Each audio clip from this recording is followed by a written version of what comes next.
All right, hello everyone. Thank you so much for joining us today. We apologize for the last minute technical difficulty, but glad you were able to join. So welcome on behalf of the College of Arts and Sciences. I am Clara Davison. I'm an engagement officer in the College of Arts and Sciences, and I will serve as your moderator today. Thank you so much for joining us for book club.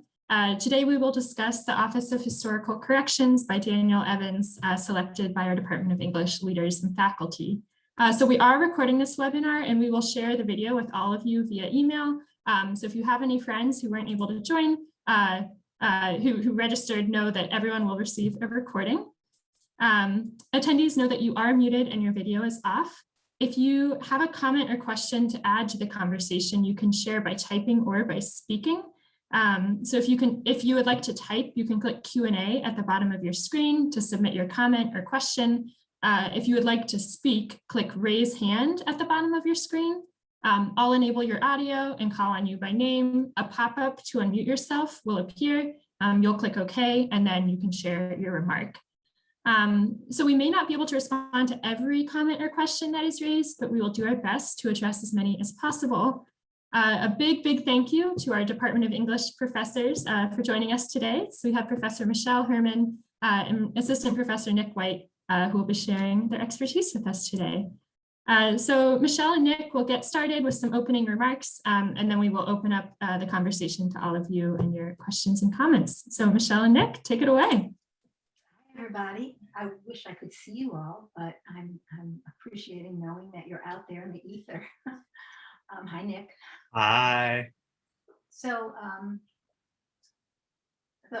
as near as I can recall, the way this started was Nick and I each got an email from the chair of the English department saying they were really hoping that someone from creative writing might be willing to lead a book group discussion, book club discussion, because it's been English professors typically and other scholarly types.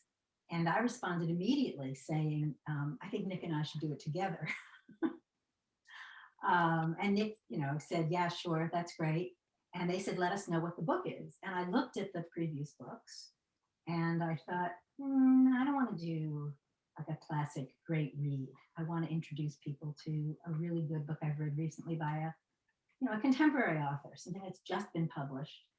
And I was just about to text Nick to say, I have an idea. I just read this fantastic collection of stories by this young Black woman, Danielle Evans, when I got a text from Nick saying, how about this? Why don't we do Danielle Evans' new book?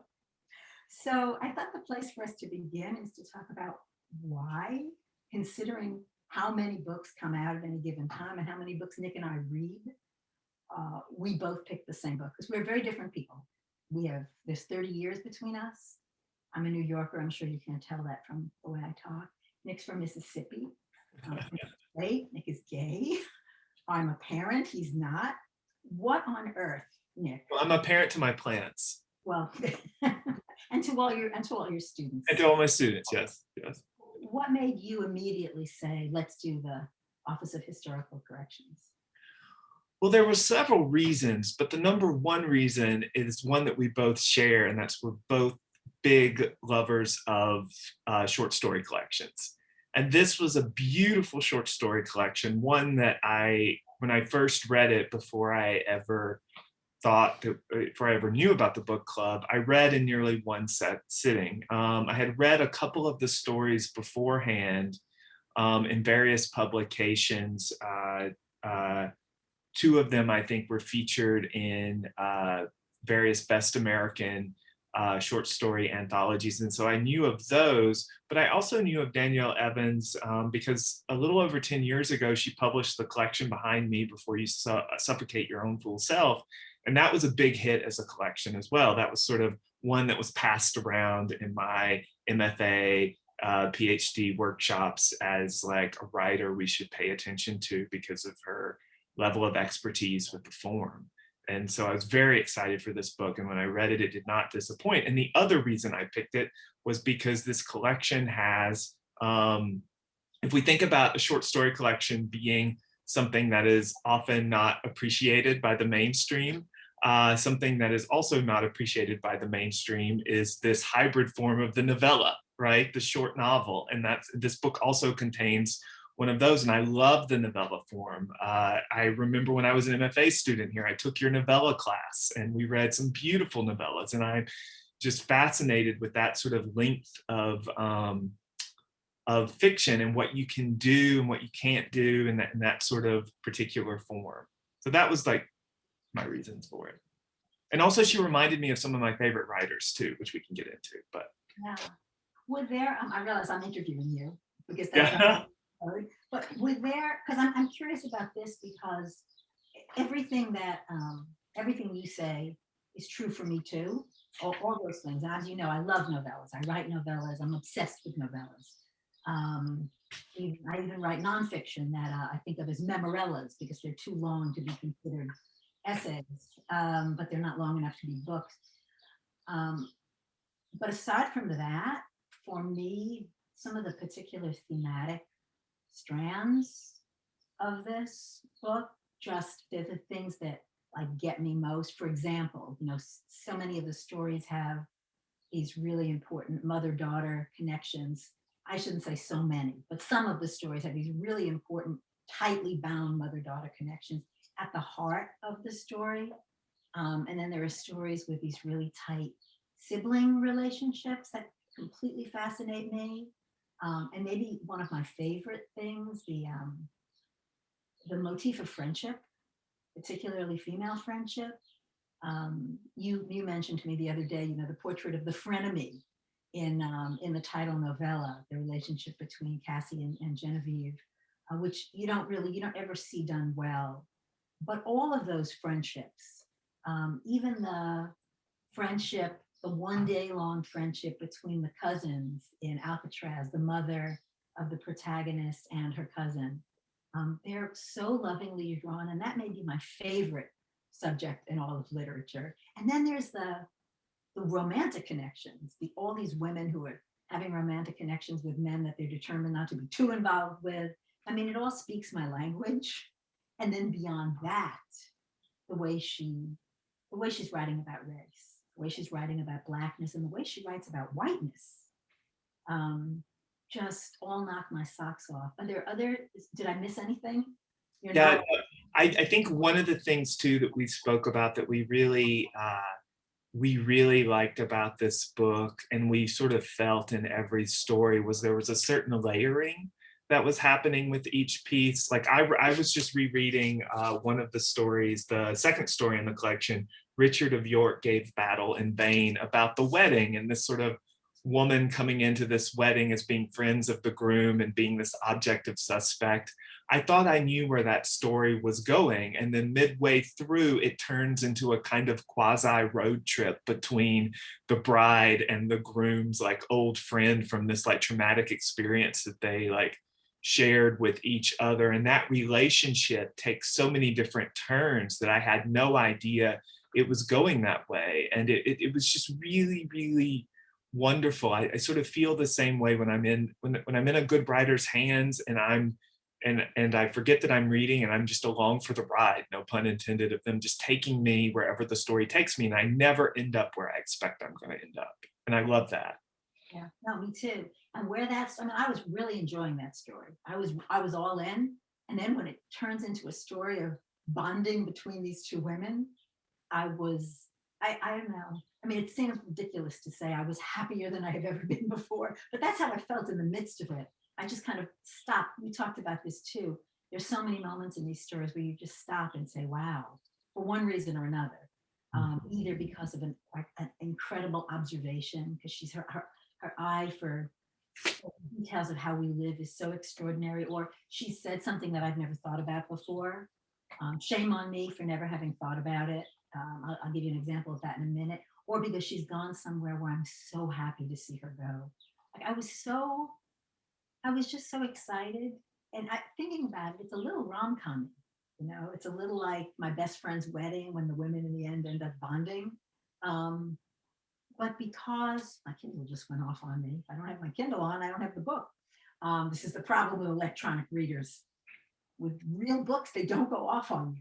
I have hard copy for backup just in case. Excellent. Yeah, it was at every turn, I was just really excited about where the stories ended up going. They always go to unexpected places, right? I mean, there's stuff revealed that you didn't expect to see coming at all. Yeah. The thing that you were talking about, the way she renders moments, and I think that's true too with the way in which she renders characters, and the way we talk a lot in our workshops about the difference between showing and telling. And both of us are big proponents of showing and telling and learning how to tell really well. And I was rereading the story that we're talking about, the second story, Richard of York Gave Battle in Vain, when we're learning a little bit about the protagonist of the story. And she does such a great job of summarizing Rena in this moment, sort of like such a beautiful sort of moment of telling. She said, if you have the book and you're reading, it's on page 40, it's at the top of the paragraph, and it just comes with this like very poetic, wonderful, succinct line. She learned how to press the blade of her heart into the center of someone else's life. Like that is just, I just immediately, when the prose revealed that about that character, I immediately knew who Rena was, and I just felt like I would follow her anywhere. And I think we often get into, when people are talking about books and characters, or especially when I'm teaching my classes and my students are talking about characters, I try to move them beyond the binary of likability and unlikability, because I really think that when readers say they don't like a character, what they're really saying is they don't understand a character. And sometimes that can be the fault of the reader, sometimes that can be the fault of the writer, sometimes it can be a mix of the two. But what I love about these stories is that, you know, Evans's work always had these moments of clarification in them, where when I was reading, I immediately understood the character she was writing about. Yeah, no, I agree. And I think that that idea of not liking someone because you don't understand them, of course, carries through to life too. And in life, there's that danger of working so hard to understand someone that you feel like you're not allowed to ever dislike anybody, or you're not allowed to ever blame anyone. One of the wonderful things about literature to me is that you don't have that, you don't need to worry about that we have the chance to understand anybody. We don't have to have them over for coffee, but we can get inside their minds and inside their hearts. I mean, the points of view in each of these stories give you such a deep plunge in. The outlier, of course, is that fantastic story toward the end of the book about I want women say what they want. Thank you. You're going to have to remind me of the titles every time, because I can't. I'm getting old and the titles vanish from my mind. But yeah, we're in a we're simultaneously in no point of view, and then we get a chance to dip into the point of view that the author decides to allow us to have, just enough for our understanding of what's going on to be pretty complete. The only one whose mind we don't dip into at all is the great artist. We never really do know what he's thinking, and that's very satisfying to me. That, right? So her mastery of point of view, I think, is particularly interesting, and I'd love to hear, you know, what people's thoughts are about that. If you noticed it, if it's only a thing that writers think about, or you know, if you were paying attention to that. What else should we offer up by way of opening comments? Oh, Clara's back. Are people already having things to say? Hi, Michelle, I was just going to ask, you and Nick both alluded to how you talk about short stories and novellas and sort of what makes a short story, what makes a novella a novella. I was wondering if you could expand on that for those of us who aren't writers in the room. Such a good question. And honestly, it's simultaneously a great question and a dumb question, because these days, for a long time, the answer has more to do with marketing than art. But that said, and Nick, you can fill in gaps if I leave anything out. You know, if we think about what a short story is going to kind of explode a sort of moment. And a moment could take many years, but it's going to really be focused very tightly. And you're in and out in somewhere between 5,000 and 10,000 words, maybe, roughly, where you have this feeling you've taken a complete plunge into something and then you're out of it. You don't know what's going to happen afterward. You don't know what happened before. So in terms of artistic integrity, I think that's what's happening in short story. A novel, which I would say generally we think of as maybe over 60,000 words, again, very roughly, is giving us a full experience. It's sort of taking us, is building an entire world for us. And a novella gets to play it both ways. You know, a novella gets to have more breadth than a short story, but tends to also be pretty tightly focused. So that, you know, it would be unusual to have a novella that has many, many different points of view, or that takes place over a very long period of time. There are exceptions. The problem is that, and I found this when I've offered my novella course, which I've taught for years, the definitions of these things have changed so much over time. I wrote something that I thought was a novella, a book called Dog, that was definitely not a short story, but it was way too short to be a novel. And it also was very tightly focused on a relationship between a woman and her dog. And anything else in it was there to kind of provide background and guidance to understanding that relationship. It was clearly a novella. And my publisher bought it and said it was a long enough novella to publish as a standalone book, which sometimes happens.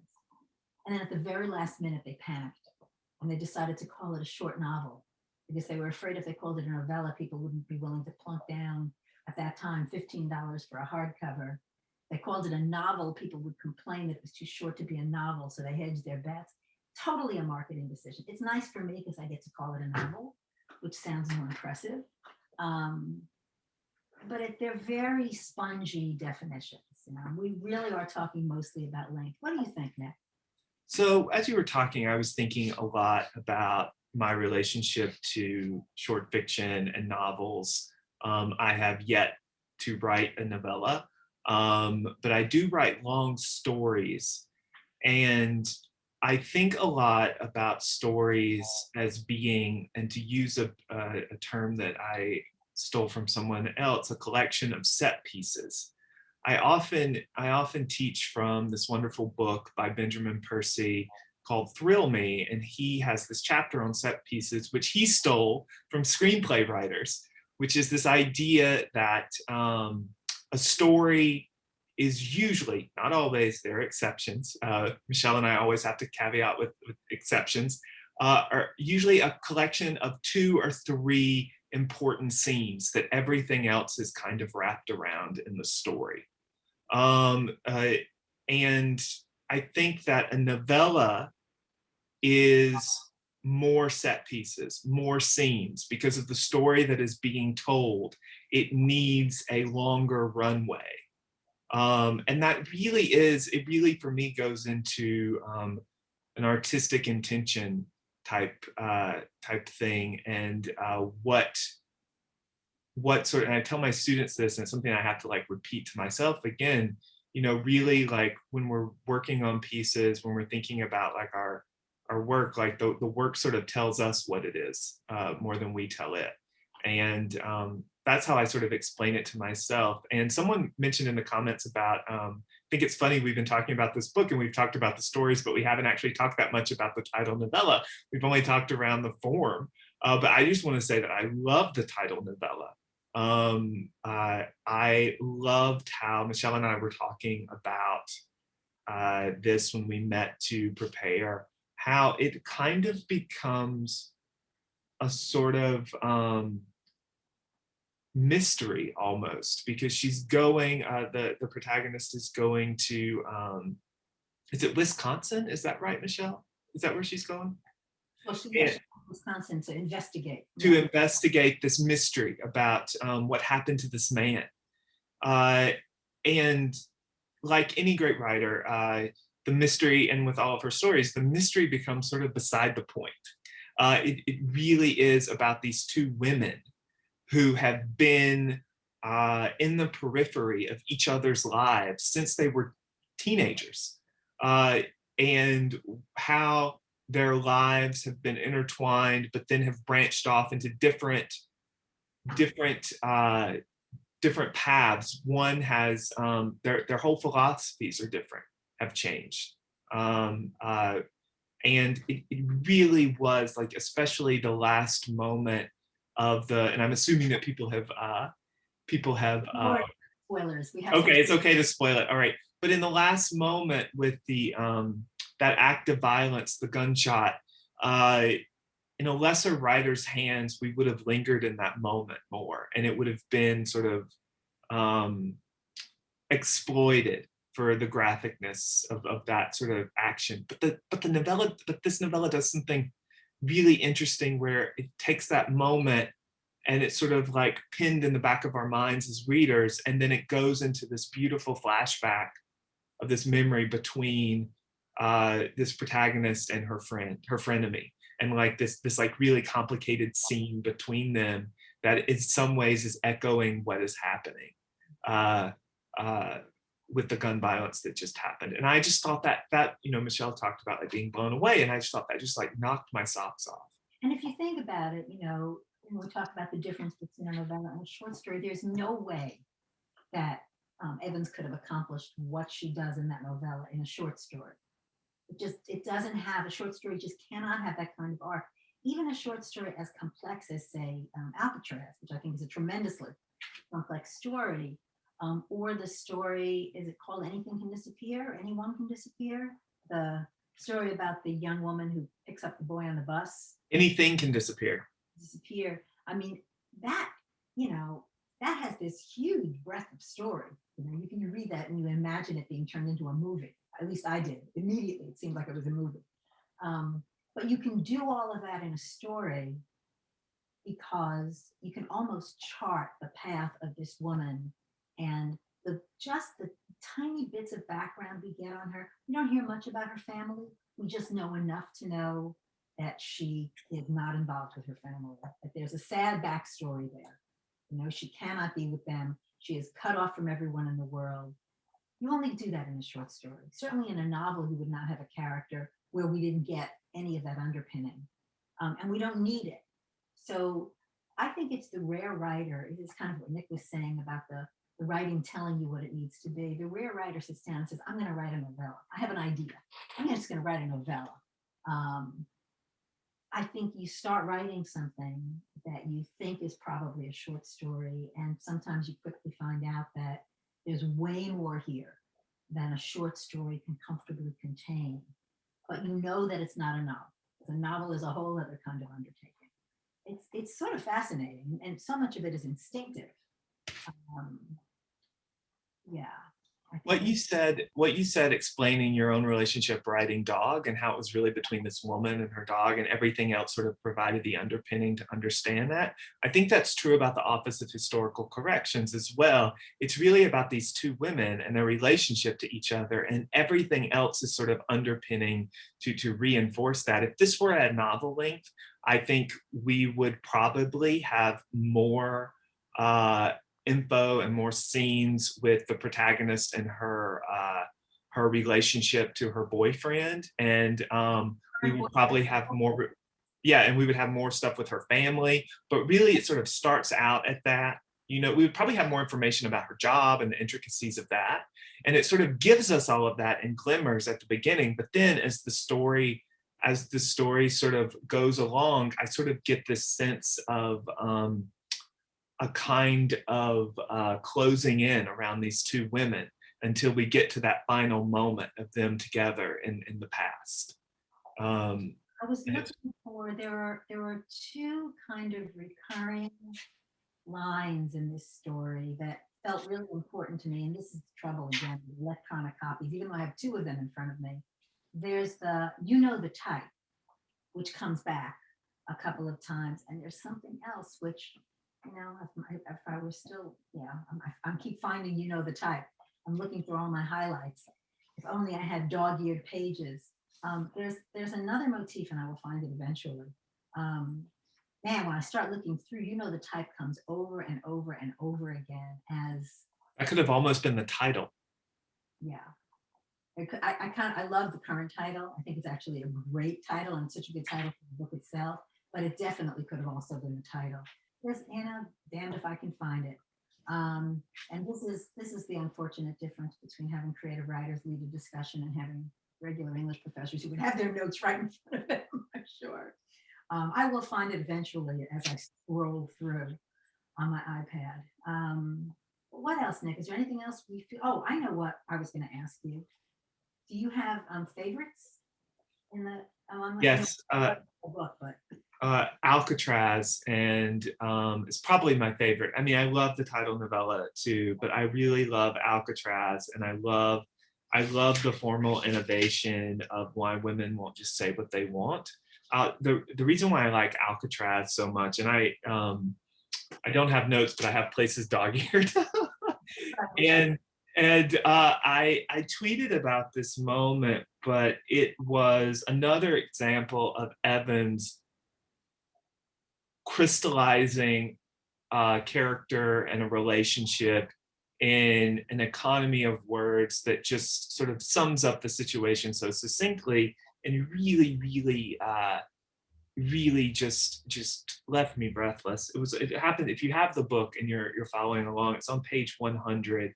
It's right before the white space in that last paragraph. It is the narrator reflecting on her relationship with her mother. And it says, "I didn't and still don't dare compare the terms of my life to my mother's, the stakes of my choices to hers.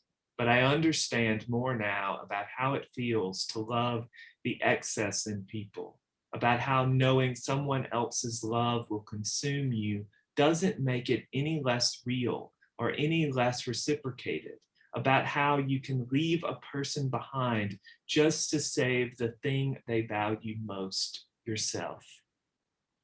that's my favorite passage in the whole book. Yeah, mine too. And it's just a beautiful rendering of this relationship and this level of understanding that really, I think, like, what I come to fiction for, I come to it for many things, but one of the things I come to fiction for is to have an artist explain complicated emotions to me in ways that I've never thought about before. And here in this moment, and in several places throughout, Danielle Evans does that, and that's why I think this book is really special. That's beautifully said. And unsurprisingly, perhaps, those are my favorite stories in the book too. I mean, I do love them all, but Alcatraz is probably my very favorite.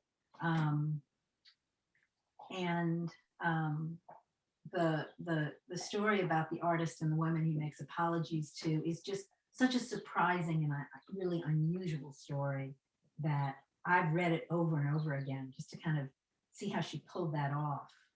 I also remembered the other line in the Office of Historical Corrections, and I feel like it's diagnostic that I had forgotten it because it's such a heartbreaking line. It's, "Do they know I'm human yet?" Mm. And that seesaw between "do they know I'm human yet" and the type, which I feel like in some ways those are ideas that run through the entire book. I mean, "Do they know I'm human yet" comes up in the first story when Lissa talks about the way she dresses in order to talk to doctors, and just having to make this effort to be seen as human. And in the it really puts a pin. It really sort of puts a pin in the racism that kind of haunts this book and haunts some of the characters in the book. I think that question is implicitly asked to the protagonist in that story, Boys Go to Jupiter, right? How she behaves toward this is a story about a white woman who's gone to college, and her boyfriend posts a picture of her wearing a swimsuit that has the is it the Confederate flag on it, and she sort of makes a series of choices that makes the situation so much worse for her, including terrorizing a Black student on her dorm room hall. And you can sort of see that idea of this, like, following this character around and realizing, who she sees as human and who she doesn't. And also this idea of, like, glimmerings of blindness, right, that she has. Yes, but the other thing about that story that I think is so remarkable, so that's one of my favorite stories too. It's like trying to decide what your favorite child is if you have multiple children, is that and this is what comes back to Nick's thought about likableness of characters. She's writing from the point of view of this young white woman who is acting out in these particular ways that have to do with her own grief, right? That make no sense, that are not connected directly to her own grief, but her own grief and her own sense of culpability about the death of her former friend's brother, whom she loved. And so she becomes fully human to us, even though she's being monstrous in the course of the story. And I thought that was an extraordinary choice, and the generosity of spirit that a writer would have to possess to inhabit that character and make her fully comprehensible to us, and make us feel for her, I think it's remarkable to me. I feel like we've talked for a long time. If people have thoughts that we can respond to, we should try to do that.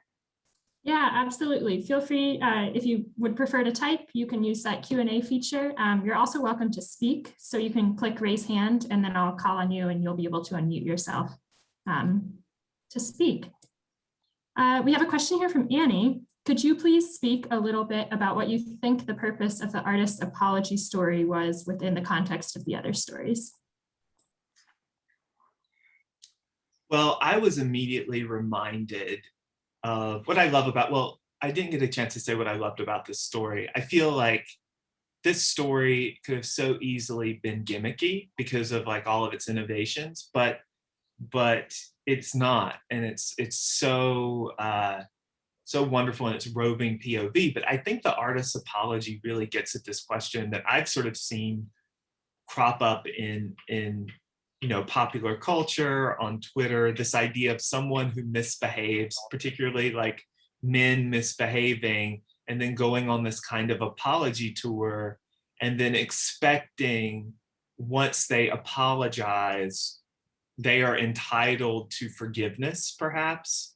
But there's also, like, again, we talk about layering. There's a layering here because it's never clear, or there's an ambiguity here about whether or not these are sincere apologies or just another sort of show of an artist using this in this current moment of Me Too to make art that in some ways he's attempting to aggrandize himself, right? Like this idea of him, like, then standing over a made up volcano with stuff that looks like lava, not expecting any of the, or at least it suggested not expecting someone would really toss him in, which is again a failure. It sort of like suggests a kind of failure to understand the kind of harm he's caused in other people's lives. And I really, really like the questions that story asks about, what is the purpose of apologies? What is the nature of forgiveness? Who gets to be forgiven? Who doesn't? And culpability. So sort of like some of the biggest themes in this book, I think, are kind of like boiled down in this piece. And those lines that I've highlighted in the final novella, do they know I'm human yet? If you think about a way that this story, which seems in some ways like an outlier because it is formally, it is in terms of its point of view, Its apparent subject matter seems different because the other stories are at root. There's a lot of domesticity at those other stories, of family relationships, and matters of race that don't play out importantly in this story. But you could very well ask the non-point of view character in the story, the character that everyone else is revolving around, whose point of view we never get. Does he know they're human yet? Right? I mean, has he, by making these apologies, he's acting as if he knows they're human, but we still don't know. And just to play with words, right? We know the type. Yeah, we know the type.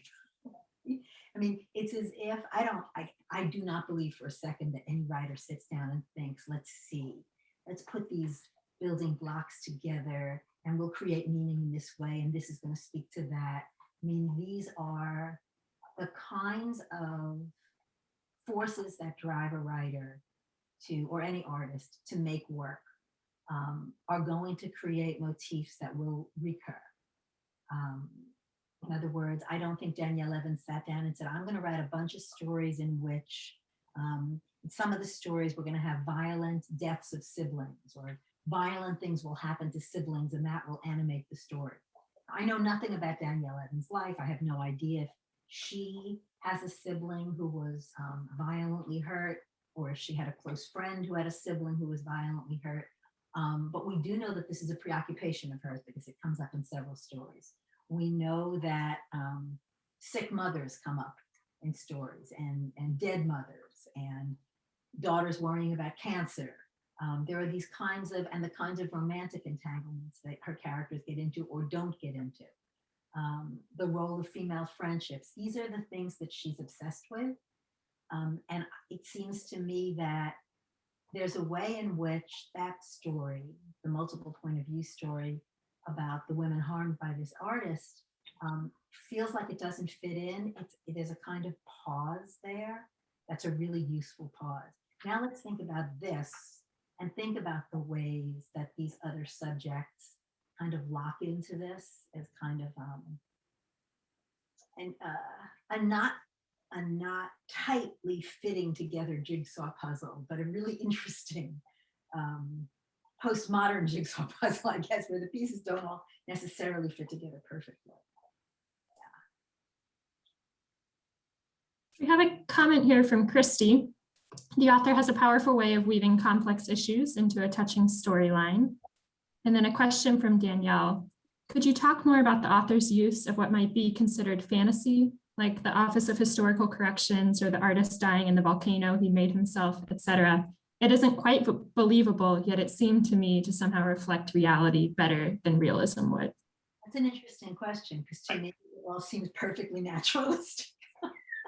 Well, I will say it seems also, Danielle seemed to answer the question within it, right? Like this idea of doesn't seem quite believable, but yet it does reflect our reality in a way that seems real to us and seems recognizable. Like in terms of concept, there is a sort of wry irony to the fact that like he constructs a volcano with real lava-like stuff in it, not expecting to fall in, and then falls in. I mean, that is like on a conceptual level. If you told me that just in concept, I would be like, I don't know if that can work.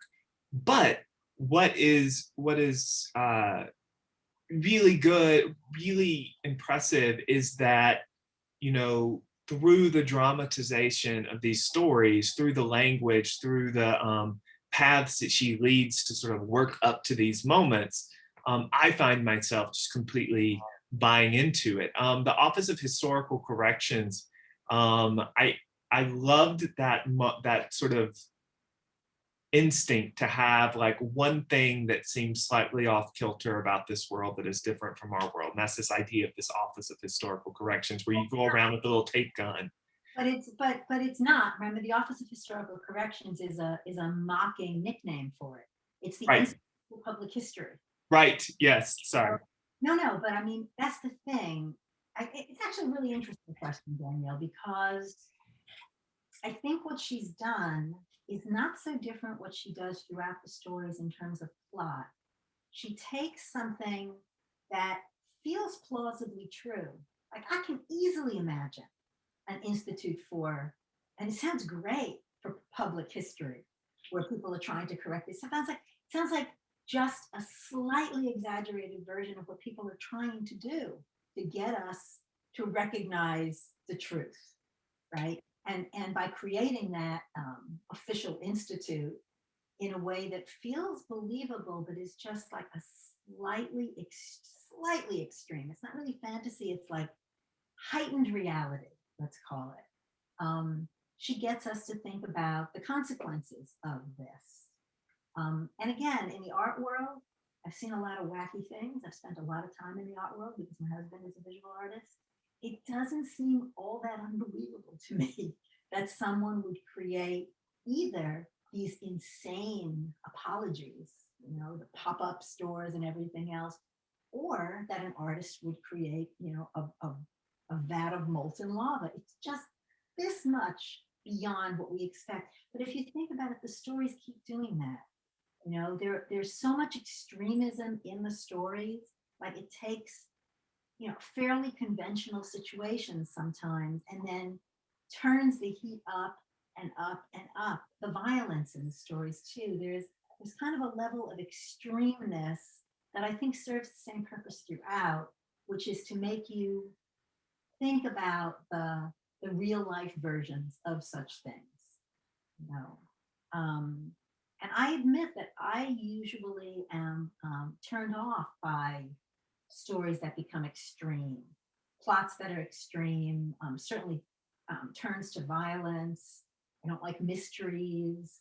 I really don't care for fantasy. I'm a very narrow-minded reader.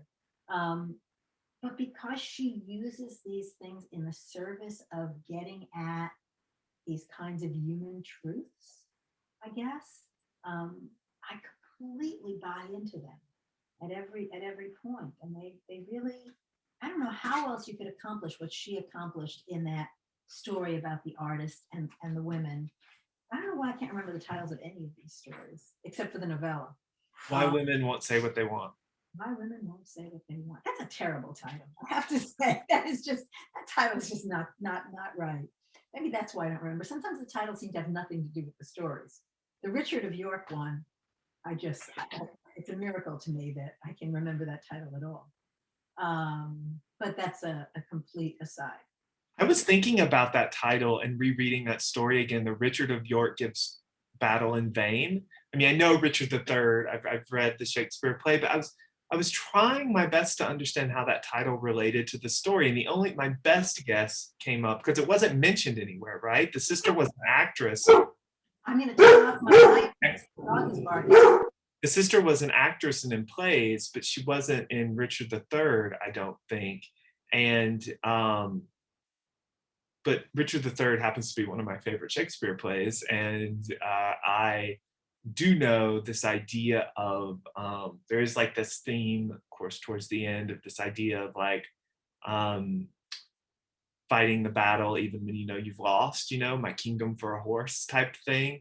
And there is a kind of move toward the end of that story when those two characters, when the bride and the groomsman's friend end up in the water park, where they get they've just gone down this long slide and they get this flurry of text messages from people at the wedding, including the groom, who has decided not to run away after all, but has come back to the wedding. And it's like, you know, where are y'all? Please come back. The wedding's going to come back on. And like this moment where the bride just sort of like shrugs and takes both of their phones and puts them back in the locker, and they go out to the wave pool. And I just love that moment. That like moment, it's just like just such a release there that I find really, really interesting. And again, is a sort of turn or move in the story that I did not see coming. When I started reading this story, if you would have told me that these two characters were going to end up in a wave pool together in some place called Waterworld, I would not have known how we got to that point. because it seemed a million miles away from where the story began. And I think that's what's so exciting about Danielle Evans as a writer. Agreed. Sorry for my my life with a 10-month-old puppy. I still don't know what was happening, but she thought someone was coming to kill us, I guess. What else have we got? So we've got about 15 minutes left, or a little less than 15 minutes. Again, feel free to submit in the Q&A if you'd like to type, or we'd love to hear from you by speaking. So you can raise hand and then I'll just unmute you. That won't turn on your video, so no worries there. You'll just be sort of phoning in. Michelle and Nick, so many of these stories happen in Midwest areas, and I was wondering if you could sort of talk about that in the book or in the collection. I think it's interesting that Michelle and I, neither of us are from the Midwest, and we live in, but I've lived, I guess, a decade now, a decade now in the Midwest, coming from the South. And yeah, I think there is a kind of, I can't remember if this was in the book or someone said this in a question, but Midwestern nice, that's like our Midwest nice, you know, that's sort of interrogated in this book. The idea of like whiteness in the Midwest is interrogated in this book. And I was thinking a lot about that when I was reading it. I was just thinking, Michelle, what do you think? Well, I'm actually looking at some of these. I'm looking up some of the references. So Midwest nice was a steady, polite gaslighting I found sinister, a forced humility that prevented anyone from speaking up when they'd been diminished or disrespected. Damn it, I'm in the middle of reading a quote, but you get the idea. The Kindle jumped away from me. You know, I've been in the Midwest. I am a New Yorker. I always call myself a New Yorker. Because once a New Yorker, always a New Yorker. And I think the same is true for Southerners. You know, you can be away for generations and you're still a Southerner. My husband would say that about being a Texan. But I've been in the Midwest now for unbelievably 37 years, because I left New York originally to go to Iowa for graduate school and never went back to live there. And I don't find it sinister, Midwestern niceness. I experience it, and I think as a white woman of relative privilege, I experience it differently from the way many of the characters in this book do. But it makes me tremendously impatient. I was thinking just the other day, I was thinking about this because of reading this book. I spent a lot of time in a makeshift dog park in my neighborhood. So many of us in Clintonville who have adopted dogs in quarantine, taken over a schoolyard of a school that's been closed. And it's a generally congenial group of mostly people who are from here, and then a few faculty members who, of course, almost by definition are from other places in the country and in the world. But what they have in common, what we all have in common, is we've lived here for a long time. And every once in a while, someone will show up with a nasty dog. And no one will say to the owner, don't bring that dog here. That dog is ruining things for everyone else, except me. And everyone now looks toward me to be the one who'll be the jerk, kind of. And it fascinates me that baked into the Midwestern temperament is this kind of unwillingness to step up and challenge someone who's behaving badly. I mean, this is on a very small scale compared to the kinds of situations that Danielle Evans is invoking. But it's what I see daily, and I would love to understand it. Like, if your dog has been attacked multiple times, why are you still not able or unwilling to say, stop bringing your dog here? Like, what is that piece? I don't understand it yet, not even after almost 4 decades here. Now, people are the same way in the South, though, aren't they? You never, or unless in the South you do it kind of false. I was thinking about how, and again, this is very limited, but I was thinking about how someone in the South would, like some of my aunts who are really nice and like to avoid confrontation, but they would address that, but in a nice way. And it's like, say something like, oh, bless your heart, your dog is like really really a bad dog, right? Like, what are you going to do about your dog? Like, does your dog, like, how do you predict, That wouldn't it be more like, oh, bless your heart, bless your dog's heart. That Yeah, dog's so yeah, high spirited. yeah. And Ready for the still dog part. yeah. So I think there's that, yeah. But I was like, but when you were describing what you experienced at the dog park, I was like, oh my God, that's why I love the Midwest so much, because that's me. Like, I'm like someone who's very conflict avoidant, and not in my fiction, but in real life, I'm very much that way. But like you said, I love the way Danielle Evans uses her fiction to sort of interrogate that and challenge, like, what are some of, how do you take this idea, this sort of trope, and like interrogate it and sort of try to look under it and see what some of the more nefarious underpinnings are. Yeah. Because we think of it as, I mean, here's what I used to say about, after living in the Midwest for a while and hearing people here talk about who visited New York and found New York so unfriendly, because in New York, people don't say have a nice day. They don't smile at each other on the street and say, well, how are you? If they don't know, people think you're insane if you said, how are you, to someone you have never seen before, or if you even said hello to them. And my response to that was, it's not that people in New York are unfriendly, it's that they're not fake. Like, I know that the cashier at Kroger doesn't really care if I have a nice day, so I wish she wouldn't tell me to have a nice day. It feels really fun. I felt cold and coffee, a bunch of phonies. But I think that's one of the things that Danielle Evans is getting at. Where was she raised? Do we know? I have no idea. No. About the author. You think we would know that? Whoops, I'm zipping down to it so quickly. I know that she spent a lot of time in the Midwest, because I think for a while she taught at a university in the Midwest. I can't remember where, if it was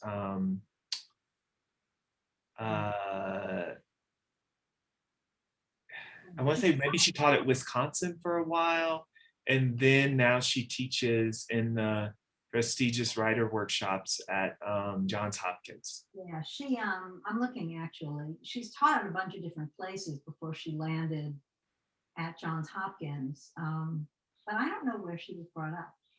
You think we would know that? It's an interesting idea, whether she's interrogating it from the inside or the outside.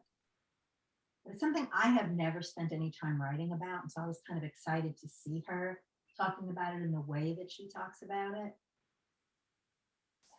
We have a couple of comments from Susan.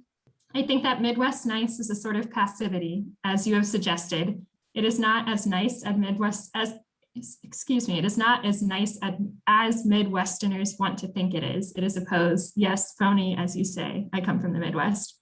And from Donna, as a Midwestern-born Wisconsin and now living in Maryland, and my master's from OSU, we are not phony. And she says, sending with a smile and not a passive smile.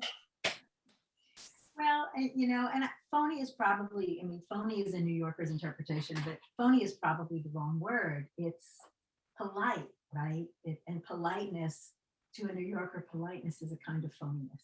And see, I'm on the completely other end of the spectrum. I love politeness. Like, I love the niceties of life, and people saying have a nice day, and like, all of those things. I'm one of the rare Southerners who will say bless your heart and really mean it. Like, I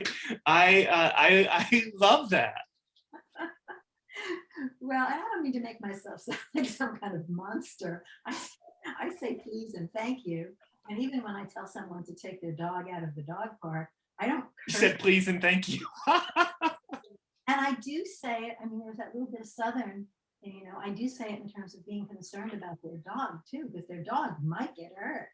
I don't mean to keep coming back. I'm obsessed with the dog. I'm with the dog 24 hours a day. It's all I think about is the dog, who is now asleep at my feet, thank God. But it is, I would love to dig further into it actually and understand, like, how did it come to be that in the Midwest there's this sort of niceness? Certainly not the weather that inspires people to be nicer, right? Like, where does it come from? How far back does it go? It's not niceness, it's politeness and conflict avoidance, right? Non-confrontation. New Yorkers have the reputation of being brusque and confrontational.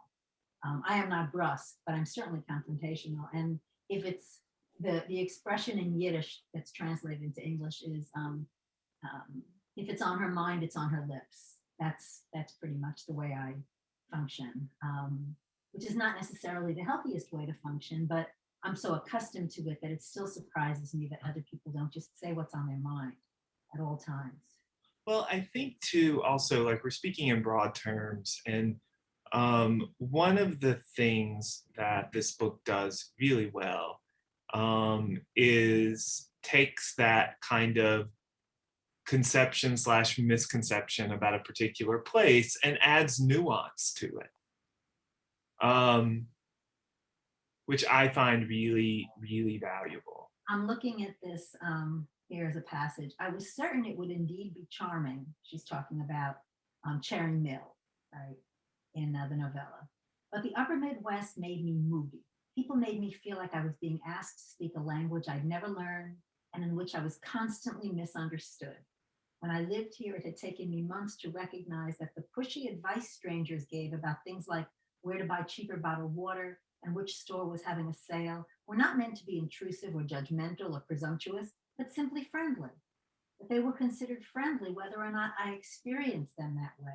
And it took me even more months for me to understand that long, meandering conversations full of small talk, the kind I considered a brief prelude to real human interaction, were never going to open up into genuine discussions or open expressions of feelings on their own. They were only going to restart on a loop.